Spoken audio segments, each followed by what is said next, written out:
Hi, everyone. Let's see, I think I'm live. Once again, there we go. Now I think I'm live. Um, you guys can say hi when you come on. I'll find out who's joining me. You know the saying, it's hard to teach an old dog new tricks.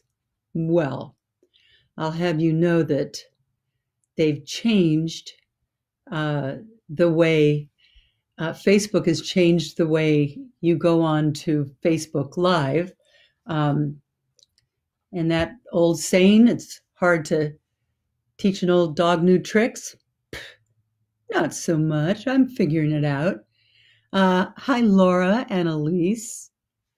Yep, I figured that out. And I think we may also be figuring out how to do split screen so that I don't have to always hold my phone up.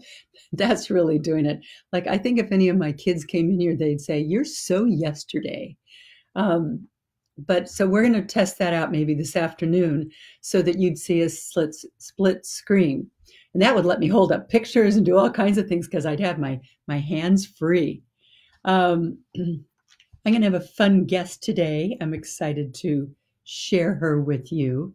What is today? It's Tuesday. It is April 21st. Let's see. Let me say hi to a couple people before I call anyone. Hi, Judy Solomon. And hi, Marty Cullum. You're some of my good friends who are all here from South Jersey. Donna Lynn. I use these lights, these television lights that I happen to have here, but it makes it so hard to see everybody. Hi from Oakland, Maryland, Tammy Lewis. There's in Oakland, California, too. Here's Dana Madden. Whoops, you just jumped up because everybody, as other people come in. Jen Lynn Adams watching. Laura, is it Hargis, I believe, from Wisconsin. Diane Hurst from Florida. Ooh, down there in nice sunny Florida. Here's Leslie Wheeler Wenkley from Michigan. And Bob Gaglione and Deanna Pelletier. You're here a lot too. Thank you so much, Deanna. You're from Maine too. I think that's like my second home up there in Maine. Oh, look at this. Darlene Clifford Grandy, you're from Newfoundland in Canada, right? Asheville, North Carolina. We have Paula Jones. Hey, Amir. How am I doing on my hair, Amir? Amir is makeup artist and hairdresser extraordinaire, travels the world with me, and he's going to be on tomorrow. So if you guys have questions about what we should do with our makeup as we age, blah, blah, blah. And he's the one that always knows all the stories from the road too, since he goes with me all the time. So here we have Cindy. Is it Ivy, I believe? You're from Georgia. It's beautiful and sunny there too today. Did I hear that Georgia's opening up? Be careful though, okay? Even if like governors open places up, like we still have to just be smart, you know? So anyway, there are so many different businesses, industries. Whoa, where am I? Okay, I'm here. I don't know what I just did, but my picture went away. So many industries that are just, out of business right now. And the question is, how are they going to be affected as we come back to normal, whatever that's going to be? I've been curious about the real estate industry. I guess probably also because I live in New York and I just keep reading all these stories about New Yorkers fleeing New York City since it's the epicenter. And, I can't blame them at all. Some of them have, a lot of New Yorkers have homes other places so they can get out of the city, but a lot of them don't. And there's all these stories about how the rental market in surrounding areas and surrounding states has been just going crazy. So I am going to be talking today with this powerhouse of a woman. Her name is Dottie Herman. And I mean, she's one of the top realtors, not just in New York, really, in the whole country. She has sold billions of dollars worth of real estate. That's billions with the B. She just kept buying bigger and bigger real estate companies. She's the CEO of Douglas Elliman. It's the biggest place in New York. It's the third largest, I think, real estate company in all of America. And she also has a radio show called Eye on Real Estate. So I was interested in what's happening now, because we're all stuck in our houses, but like out there in the real world, what's going on and what might go on after we all try to go back to normal. So I'm going to call Dottie. All right. There's over 100 of you, so we got a nice audience here. And let's turn this up a little bit. Oh, whoops, I'm just calling her. Sorry. We got a FaceTimer. All right, here we go. Did I say you can teach an old dog new tricks? Hi. How are you, Dottie? How are you? I'm terrific. Where are you? I'm in the Hamptons. You're in the Hamptons. All right. So you're one of the New Yorkers who fled. Yes. Absolutely. I'm going to put you this way since you have a nice big, watch this. Okay. All right, Dottie, say hi to, I'm going to do this. Okay. Everybody see Dottie? Hi. Hi, everyone. All right. Dottie. I'm so excited to be here. I know, but you know what? I told them a little bit about you. I told them, like, going to you to ask all these questions it's like going to the top of the heap. I've been doing this my whole life. I know. And so, I mean, you don't know about a little area, you know about the entire country, and you kind of have your thumb on the pulse of it all. What's going on out there is we're all stuck in our houses. What is going on out there to housing prices and people? Maybe I keep reading stories about everybody fleeing like the epicenters. Well, I think when this initially started, people that were in any of the hotspot cities looked for short-term rentals. You know, we had tons of them in the Hamptons, and I think they had them in Connecticut where they looked for a month or two. Nobody knew how long this would be. I might as well be in the city. There's so many people here. But I think that the rentals are really tight and people are paying a premium. But right now, as far as in our state, virtually we're pretty close. I mean, you can see a property if it's vacant. If you choose. Oh, you can? Because I remember early on, Andrew Cuomo, at least in New York State, deemed real estate non-essential. So I was wondering, I mean, what do you do? Does the entire industry shut down, or are they doing virtual tours? Yeah, they're doing virtual tours, and they're very sophisticated now. You know, and with the drones, you can actually key in on a whole street and streets around it. And, you know, one of the things that I tell people is real estate's not like stocks.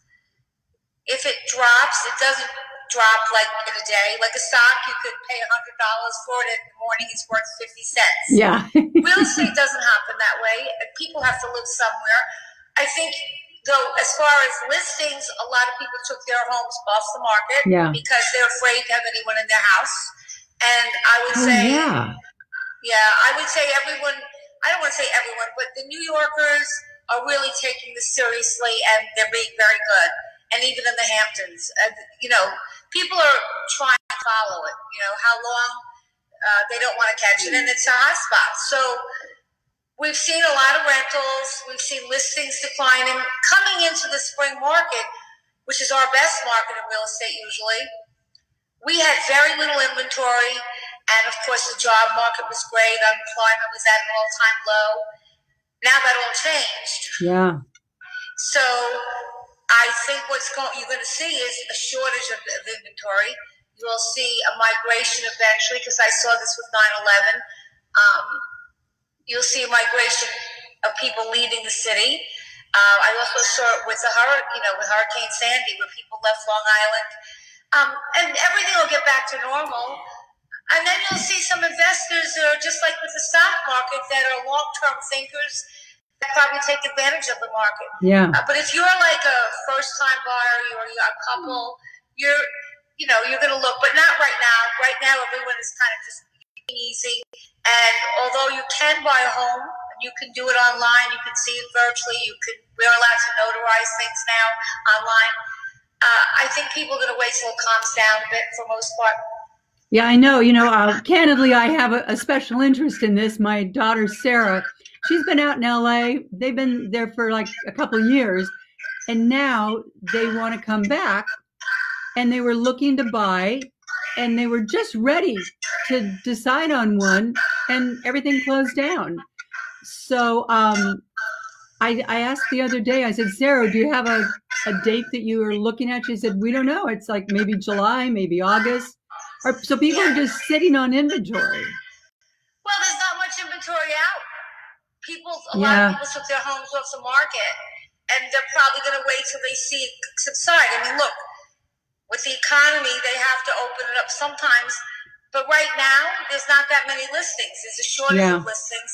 And if you were in Greenwich, the Hamptons, rentals, people would pay whatever they could pay just to get in. That's a point that I wanted to ask you, because I read an article that said people have gone to all the surrounding areas like Hudson County or Westchester, the Hamptons, or to surrounding states or up to New England, and that people are really getting outrageous rental prices and pretty much making them rent through the end of the summer, through August.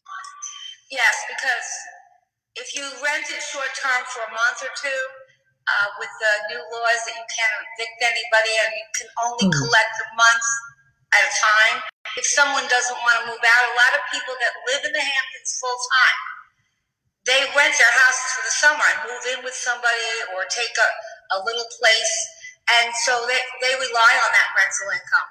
So most of them will long term. You had to take it for the summer. Yeah, we're short of inventory. I heard there's barely anything to rent, period, out there in the Hamptons. No, I see Douglas Elliman. Do you have rentals, looking for rentals? Everybody's scurrying around, calling people. And that's kind of what happened at 9/11. I remember people calling me and saying, Dottie, I want to find either a bigger place because I want my kids to come. Because the home is where you feel safe. And even though we're kind of losing it, everyone's like, I get all the jokes and all the FaceTimes. It's still what people's home is their haven. And whether it's an apartment, whether it's an expensive house, not an expensive house, it's where they feel safe. And they want to be around their family. So you're going to see the home becoming that much more important. I just want to say, Anne Marie Pallister is saying, it's so great to see us talking together. Oh, tell her I said hi. She's out in the Hamptons. She was here full time. And Rosalie De Pietro saying, I love Dottie and I love her Eye on Real Estate show. So we're getting people. Somebody says, is it a good time to sell? But you really said, wait. I mean, I don't know. I can't imagine looking at a virtual tour of a place in New York City and buying it without ever walking into it. Well, New York City is really difficult because the co-ops and the condos, they don't even allow, unless it's like, very important, like a drugstore delivering something. Probably will be a good time to buy because it will be a buyer's market. Okay. Is that what's going to come out of this? That's what I think. I mean, look, there's so many uncertainties, but I feel that a lot of people will. There won't be much inventory. People, they're kind of not sure what to do, kind of sit back. And right now, there's so many ifs every day. I listen to something different. Plus, they have time on their hands, so it's always fun to look at houses. But virtual tours, which I think we're all going to do a lot more virtual than we've ever have done before. So you think this is going to change? This could really, I mean, it's going to change a lot of industries. You know what I think? Everyone, when I can't listen to it anymore, I kind of look at change brings opportunity. And if you look at the generational differences, millennials, they didn't want to come to work and work all day like we did. They like flex time. They want to be with their families on the weekends. They do everything virtual. They're on that iPhone all the time. So I think that it just expedited what was going on. I've never bought so many Amazon, forget it. Okay? I mean, I should have stocked it. Yeah. Absolutely. I would say to my daughter, how do you buy clothes online? I have to see how they look on me, how they fit. And she said, Mom, I just do it and return it. So it's a generational thing, I think, Dottie. I'm with you. It's going to push. Yeah, push forward. I think virtual, even the doctors. Well, that is really going to change. I actually have a new podcast. It was supposed to start in April. Now they've pushed it to beginning in May. It's for the Washington Post. And it's all about the future of medicine. And one of the first podcasts we've shot already was all about how telemedicine is going to disrupt medical care like Amazon disrupted the retail industry. It's going to be completely different. Yeah, my friend out here, she fell and she had a knee injury. She went to a virtual doctor. She said I kind of showed him my black and blues and this and that. And he prescribed some medication. I think it's just pushing a lot of trends that were kind of there, and the baby boomers were kind of fighting it. Look, I'm going to be great at Zoom. I set up iPads. I set up my own lights. I'm learning how to do it. I went to a virtual martini party with the housewife in New York, and they said dress, attire, coronavirus chic. No. Well, I got to tell you, I mean, you and me both. I've got my television lights here in my office, and all of us the other day, all the people who work with me at my office, we all said, I kind of like this. Yeah. Do we have to go back? Do we have to go back? I just ordered a desk for my house. And by the way, Joan, I love this book. I have it. I read it.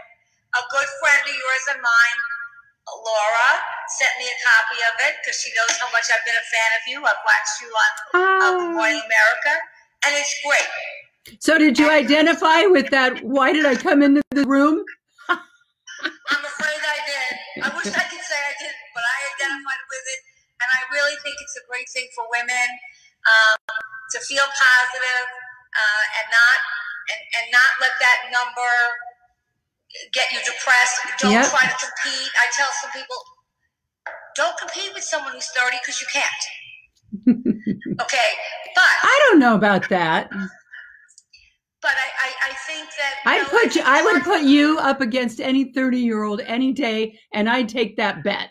Thank you. But I really mean that. I think women need to hear about that, and I think they need to feel good about it because you can't change it, but you can do the best you can with it. And I think that they have a wealth of knowledge and experience, and they look pretty good. Well, but you are really the quintessential success story. Because as you started just becoming bigger and more successful and buying bigger and bigger real estate companies, I know that you heard, it'll never work. You're never going to be able to make it. And give a little bit of advice on that, not giving up, not giving into those naysayers, and persisting. I have to tell you, that's where I think being young is a big advantage. I have a plaque in my office, and it says, success is failure turned inside out. And I tell everybody, if you're afraid to fail, you'll never be successful. But there's no one in any industry that I know of who's successful that hasn't failed. It's just picking yourself back up, cry a little, and then just pick yourself up and get back doing it. And, my mom died when I was 10. She died in a car accident, so I was the oldest. Wow. And I really didn't I woke up one morning and a priest told me my mom was dead, and, I went on, and I didn't really have a lot of supervision, so I kind of just did things. But you learned resilience. Yes. And you have to be resilient. And that's what life really is, ups and downs and ups and downs. And I also try to stay with people that are positive. You know, we'll all have our days, but I think that's important. And truthfully, everyone's, you know, I just did. And then I met my partner, Howard Lorber, and I said, please, I'll just need some money, and I'll pay back. And end up, he lent me the money that I needed. And then we had a real big offer for the company. It was just on Long Island in the Hamptons then. And I said, I don't want to sell it. I want to go into the city. I said, there's no company that goes from Manhattan to Montauk. And just like Robert Moses built bridges to link the city to the islands, yep, that's what we did. And so it's history. I love New York. I love the people. They welcome me there, and it's my home. I'll never leave. You know what? I think that you follow. I always say that a page out of the Joan Lunden playbook is, if someone asks if you want to do something, just say yes, and then figure out how to do it. Right? That's great advice. You know, I remember when I was maybe 17 years old, and I had a job for the Christmas help, and then they let me go after Christmas, and I needed a job. So I walked into this health spa, and they said, no, we're not hiring. And I said, yeah, but I took ballet for 12 years, and I took it when I was 5 to about 8. Okay? So they said, you took ballet for that long?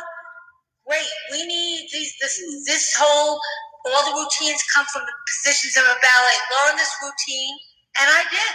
And I learned it was easy, and I just think that you have to go for it. What's the worst that can happen? Yeah, it's that fear of failure that holds a lot of people back. Well, right. Or people saying, you know, oh, you didn't do it. And that's what I tell people. Don't be afraid of that. Go for it. And you're going to pick yourself up when you fall down, but I think that's anybody who's successful. Yeah, that's part of building success. I have another question here. Is that, do you think that in the future, do you see that there might have to be some kind of certificate for a COVID-free house? Wow. Well, I know, you know, it depends. You could go all over the country, and I chair for the NAR, the top 50 largest companies in the United States. And everyone has kind of different policies. That's not what we're doing, but I know there are companies that have this waiver that says, you know, they're not liable, they're not going in, but we represent the seller, usually. Okay, so it's the seller's home, so it's their call, but I think right now most people are being safe, but that might very well be. I think everything is kind of iffy now, and that's legal and attorneys and stuff like that, because I don't know if anybody really knows where they caught the virus. I know so many people that have it, though. It's scary. Well, it's surreal, but very different than 9/11 surreal or 2007, 2008 with the financial. They were all surreal, but this, I don't know. Did you watch the concert they had, the World Concert? Yeah, the other night. Yeah, and I remember after 9/11. It was the first and only time in my life where people kind of just looked at you and everybody was together. Everybody was one. And that changed eventually. And now I look at the world, and everybody's really united and everyone's supporting each other. I always tell them, if you know someone who's alone, go give them a call. And I just hope that we don't, when this is all said and done, that we keep those values and that we keep some of the most important things, like your family and your friends. And I think maybe we got away from that somewhat. So I think that everyone's really focused. I've gotten calls, I can't even speak, from people from 20 years ago, 10 years ago, just out of the woodwork, just saying, oh, I know you're in New York, are you okay? So yeah. I think anything bad, when you walk through the other side, there's some things that are good. I just tell everyone, you know what?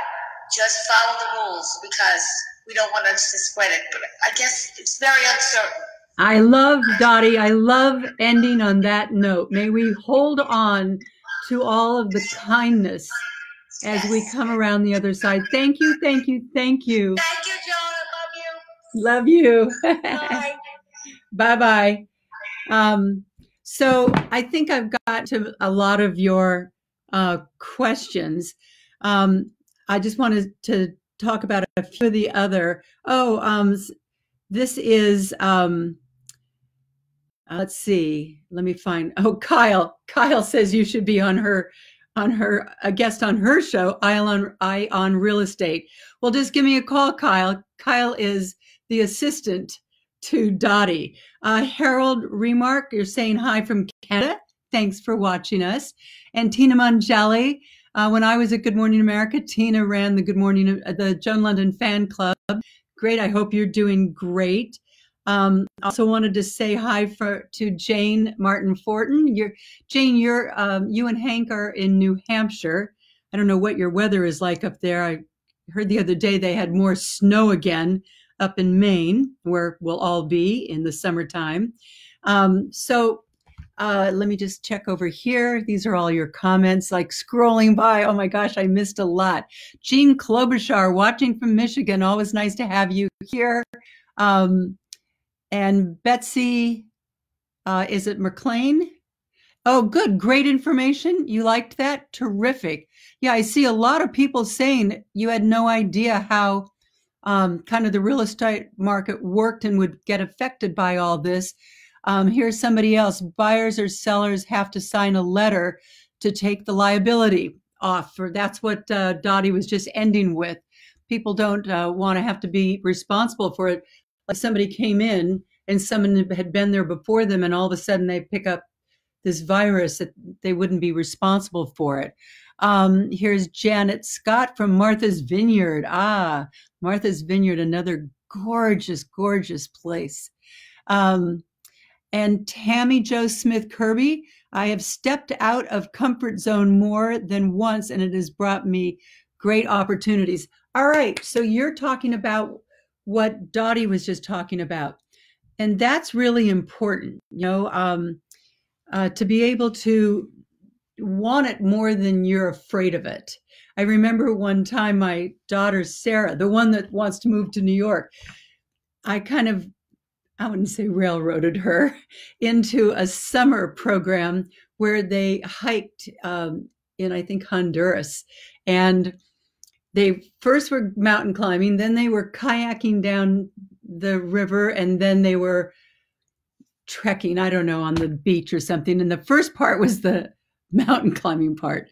And I remember she got a hold of me. She called me and she said, "How did you send me on this thing? There are snakes and there are bugs and there are mosquitoes, and I'm on the side of this mountain, and I just wanted to come home." And then I remembered what you always told me. You have to want it more than you're afraid of it. So I just got up and I'm going to continue climbing the mountain. Yes, yes, yes, yes. Those are the things that I love to hear from my girls, from all of them now. So let me just give you a little a look at what I'm going to be doing, because I've got a whole bunch of interesting people tomorrow. A bunch of you commented today about my hair. Like, you guys have watched me go from my little spiky do, which like that kind of came out of having breast cancer and having chemo and being bald for a year, which was so weird. And then it grew back. And when it got to that stage, I got some compliments, so I left it there. But I don't have Amir in my life. Amir Pahil, who is my makeup artist and my hairstylist and my good friend and my travel buddy. But he's going to be here tomorrow. I'm going to call him. So if you guys have questions about, how our makeup should change as we age or whatever it is, he's going to be here tomorrow. I know on Friday I'm talking to Elise. Elise was in college out on Long Island. I was a reporter at WABC and an anchor on the weekends, and I started doing reports for Good Morning America, and she was my intern. So when I got named the co-host, she was coming out of college. She didn't have to go look for a job. She got it. Monday, I'm going to be talking with a terrific woman. She happens to be another realtor, Holly Parker, another woman who's sold billions of dollars worth of real estate. But she's going to be here to talk about something else. We talked the other day about couples having problems and the divorce request being on an uptick. She's going to talk about a different kind of divorce, friend divorce. And I just found it to be really interesting. She's writing a book about it. I don't know if the book's out yet, but we're going to talk about what happens when, you have this person, you've been in contact with them, and just all of a sudden one day they're gone. Maybe you've had these friends that are actually the parents of your children's friends. And then all of a sudden they go off to college, and that thread that held you all together, they're gone. Or you get divorced. And somehow friends can never be shared custody, it seems. Like some will go on one side and some will go on the other. Guess who I have on Tuesday? You ready? I just talked to him a little while ago. Charlie Gibson, one of the nicest men in the entire world. I love him to death, and he's going to be here on Tuesday, so you don't want to miss that. And then we're going to book, and I'm going to start making sure you guys know more about who I have coming on. All right, so this is Tuesday. Make it a good day. That's something that David Hartman used to say at the end of every show. Go out and make it a good day. And every now and then we'd be too close to the end and he'd get cut off, and it would be, go out and make it. All right, guys, I'm signing off. Namaste. Have a good day. Bye-bye.